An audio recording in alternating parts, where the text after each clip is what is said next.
Social मीडियावर ओळख झालेल्या अनोळखी व्यक्तीकडे शेअर ट्रेडिंगमध्ये गुंतवणूक केल्याने नगरमधील नोकरदाराची 30 लाख रुपयांची फसवणूक झाली। फसवणूक झालेली व्यक्ती आनंदनगर गुलमोहर रस्ता सावेडी येथे राहत असून त्यांनी शनिवारी 20 एप्रिलला येथील सायबर पोलीस ठाण्यात फिर्याद दिली। दिलेल्या फिर्यादीवरून एका व्हॉट्सअप नंबरधारक अनोळखी व्यक्तीविरुद्ध भारतीय दंडविधान कलम 419, 420 सह आयटी ऍक्ट कलम 66 डी नुसार गुन्हा दाखल करण्यात आला। सदरचा प्रकार 16 जानेवारी 2024 ते 17 फेब्रुवारी 2024 दरम्यान घडला। फिर्यादीने शेअर ट्रेडिंग मध्ये गुंतवणूक करायची असल्याने ते सोशल मीडियावरील इंस्टाग्रामवर माहिती घेत असताना त्यांच्या एका अनोळखी व्यक्तीसोबत ओळख झाली।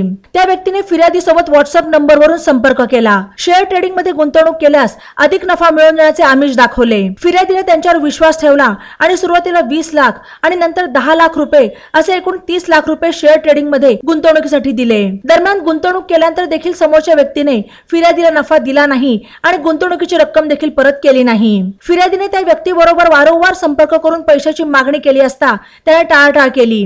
त्यानंतर येथील सायबर पोलीस ठाण्यात संपर्क करून 20 एप्रिल रोजी फिर्याद देण्यात आली। पोलिसांनी गुन्हा दाखल केला असून अधिक तपास सायबर पोलीस ठाण्याचे प्रभारी अधिकारी पोलीस निरीक्षक दिनेश आहेर करत आहेत। बातम्यांसाठी ई नवा मराठा YouTube चॅनलला सबस्क्राइब करा आणि बेल आयकॉनवर प्रेस करा।